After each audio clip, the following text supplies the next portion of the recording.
Question number 1 है 19 metre और 9 centimetre को मीटर में लिखना है। तो जब हम इसको मीटर में लिखेंगे तो हम 19 के बाद यानी 19 के बाद पॉइंट लगाएंगे और सेंटीमीटर और मीटर में जो अंतर होता है वो हम 100 से गुणा करके निकालते हैं। तो इसको 2 पॉइंट तक लिखेंगे तो आंसर इसका आएगा 19.09 मीटर। तो इसका मतलब आपका ऑप्शन बी जो है वो राइट आंसर है। क्वेश्चन नंबर 2, वर्ष 2023 के अंग्रेजी कैलेंडर के अनुसार 30 या 30 से कम दिनों वाले महीनों की संख्या क्या होगी।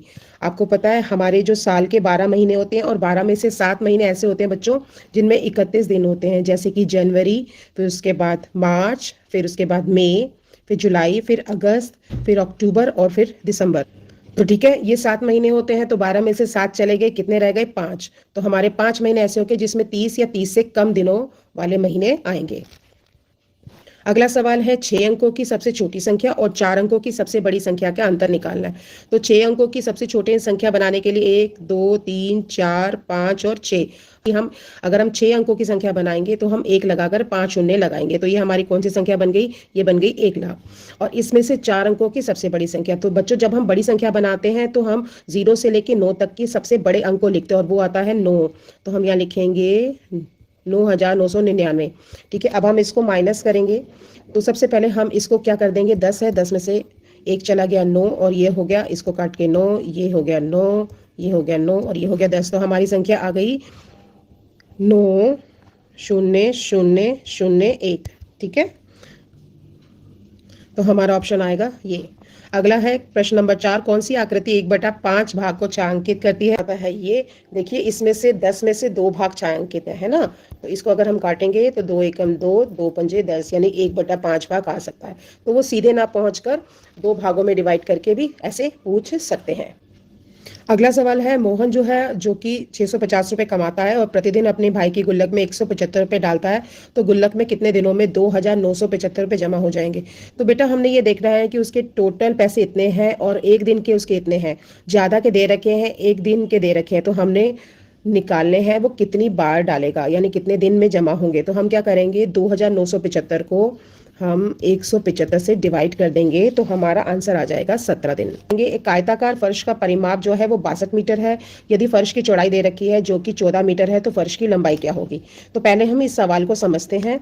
ये आपका फर्श है, ठीक है, और इसके चारों ओर की दूरी दे रखी है। तो चारों ओर की दूरी कितनी है हमारी, वो है 62। ठीक है, और उसके बाद इसकी चौड़ाई दे रखी है, चौड़ाई जो है वो 14 है यानी 2 बार 14 आएगा जब हम परिमाप निकालते हैं, क्योंकि चारों ओर की दूरी तो 2 बार लंबाई जमा होती है। ये देखो ये 2 बार लंबाई होती है और 2 बार चौड़ाई यानी कि ब्रेड्थ जमा होती है। ठीक है, अब हमारी जो है 2 बार लंबाई हमने निकालनी है, चौड़ाई हमें दे रखी है, ये कितनी है 14 और 14 को हम 2 से गुणा कर देंगे तो हमारा आ गया 28। ठीक है, अब हम क्या करेंगे, हमारे पास यहाँ दे रखा है 62 और यहाँ दे रखा है 2 लंबाई प्लस हमारा आता है 28। अब हम क्या करेंगे, इसको यहीं रखेंगे, इसको इस तरफ लेके जाएंगे। जब जमा का निशान विपरीत दिशा में जाता है तो माइनस का निशान हो जाता है। तो 62 में से हम 28 को माइनस करेंगे और ये आ गया हमारा 34। ठीक है, और यहाँ आ गया 2 लंबाई यानी 2 लंबाइयों का जो योग है वो 34 है। तो एक लंबाई कितनी हो जाएगी, 34 को 2 से डिवाइड कर देंगे, आंसर आ जाएगा 17। तो हमारा आंसर आ गया 17 मीटर। सवाल नंबर 7, इसमें त्रिभुज के बारे में बताना कौन सा कथन गलत है। त्रिभुज की 3 भुजाएं होती हैं, ये सही है। त्रिभुज के 3 कोण होते हैं, ये भी सही है। त्रिभुज के 3 शीर्ष होते हैं, ये भी सही है।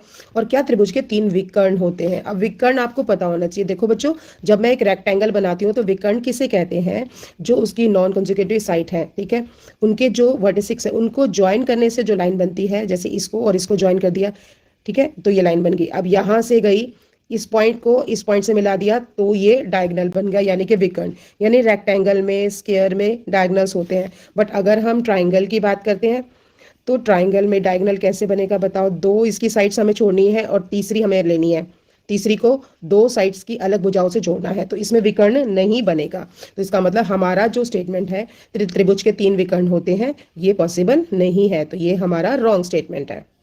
अगला है, इस चार्ट को देखिए और इस चार्ट पर आधारित प्रश्न कर रहे हैं। सबसे पहले सबसे गर्म महीना निकालना है। देखो गर्मी का जो देखा जाता है वो देखा जाता है तापमान कितना ऊंचा है, कितना ज्यादा है। तो यहाँ पे तापमान ज्यादा आता है जून के महीने में, जो कि 46 डिग्री सेंटीग्रेड आ रहा है। तो सबसे गर्म महीना कौन सा हो जाएगा, जून का। अब दूसरा सबसे ठंडा महीना कौन सा है, तो सबसे पहले ठंडा ठंडा देखने के लिए हमें ये देखना है तापमान किस में कम है। तो सबसे कम तापमान जो है वो आ रहा है जनवरी में, बट इन्होंने क्या पूछा है, दूसरे सबसे ठंडे महीने का नाम कौन सा है। तो जनवरी सबसे ठंडा हो गया, और इससे आसपास का तापमान किसका आता है, फरवरी का। तो यहाँ पर आंसर आ जाएगा फरवरी। ये आपने बहुत ध्यान से देखना कौन सा महीना पूछा है। अगला है सबसे ठंडे और सबसे गर्म महीने के तापमान में अंतर बताना। अब सबसे गर्म जो है वो 46 है और सबसे ठंडा है 12। तो हम जब इसको घटाते हैं तो हमारा आंसर आता है 34 डिग्री सेंटीग्रेड। अगला है निम्नलिखित शब्द समूह किस आधार पर समान है। मार्च, मई, अगस्त, सितंबर, ये सारे ही हमारे मास हैं।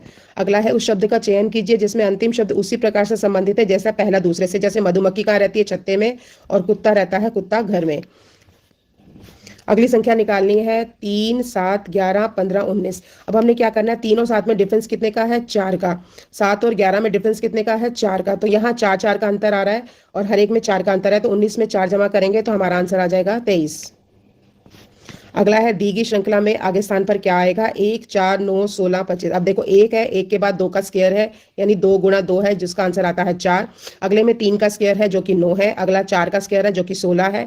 उससे अगला 5 का स्क्वायर है और अगला आएगा 6 का स्क्वायर यानी कि 36, यानी कि ऑप्शन सी 36 हमारा सही आंसर होगा। निम्न में से भिन्न शब्द का चयन करना है। पेन, मार्कर, पेंसिल, किताब, इन सब से लिखा जाता है, किताब पर लिखा जाता है, तो ये इसका सही उत्तर होगा। भिन्न शब्द का चयन करना है जो सबसे अलग है। इसमें साइकिल, बाइक, स्कूटर, ये 2 पहिए वाले वाहन है और ये 4 पहिए वाला वाहन है, तो हमारा आंसर आ जाएगा कार। अगला है सही विकल्प से हमने आकृति को भरना है। तो सबसे पहले आप क्या करेंगे, यहाँ आकृति थोड़ा सा ड्रॉ कर लेंगे, थोड़ा आपका रफ एस्टिमेट हो जाएगा। देखो ये बनेगी ना आकृति, और ये आकृति कहाँ बन रही है, ऑप्शन सी। अगला है इसके स्थान पर आने वाले सही शब्द का चयन करें। भारत में रुपया चलता है, अमेरिका में डॉलर चलता है, तो बांग्लादेश में क्या चलता है, बांग्लादेश में चलता है टका।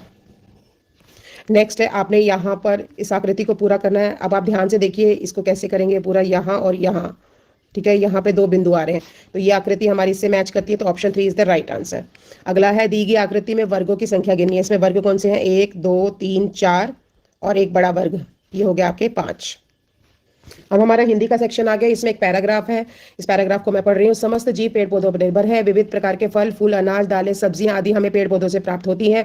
कुछ पौधों से हमें वस्त्र बनाने के लिए रेशा मिलता है। इस प्रकार घर बनाने के लिए इमारती लकड़ी और भोजन बनाने के लिए ईंधन के लिए भी लकड़ी भी हमें पेड़ों से मिलती है। इस प्रकार हम जीवित रहने के लिए भोजन, तन ढकने के लिए कपड़ा और घर बनाने के लिए लकड़ी सब पेड़ पौधों से प्राप्त करते हैं। हम यह भी देखते हैं कि जो भोजन हमें पशुओं से प्राप्त होता है जैसे कि दूध, मांस आदि, उन पशुओं के जीवन का आधार भी वनस्पति है, यानी कि वो भी पेड़ पौधे ही खाते हैं। अतः हमें मान लेना चाहिए कि हम पेड़ पौधों के बिना हमारा जीवन भी संभव नहीं है। यह है हमारा गद्यांश और इस पर आधारित हम देखते हैं प्रश्नोत्तर। पहला प्रश्न है समस्त जीव किस पर निर्भर है। समस्त जीव पेड़ पौधों पर निर्भर है, ऑप्शन से। थर्ड, कौन सी वस्तु हमें पेड़ों से प्राप्त नहीं होती। दवाइयां प्राप्त होती हैं, कागज प्राप्त होता है, फल प्राप्त होते हैं, नमक प्राप्त नहीं होता। नमक समुद्र के पानी के वाष्पीकरण से प्राप्त होता है। निम्न में से कौन सी संज्ञा शब्द नहीं है। संज्ञा क्या होता है, किसी व्यक्ति, वस्तु, स्थान या भाव का नाम। पेड़ किसी का नाम है, जीव किसी का नाम है, रेशा किसी का नाम है, इमारती लकड़ी है इस्तेमाल। इमारती क्या है, ये विशेषण है। अगला, पेड़ पौधे ना हो। अगर पेड़ पौधे ना हो तो हमारा जीवन भी असंभव हो जाएगा। कौन सा शब्द पेड़ का पर्यायवाची नहीं है। देखिए यहाँ पर तरु, पादप, और ये गलत लिखा हुआ है, इसे वृक्ष होना चाहिए था। ये भी पेड़ का पर्यायवाची है। वट जो है वो पेड़ का पर्यायवाची नहीं है।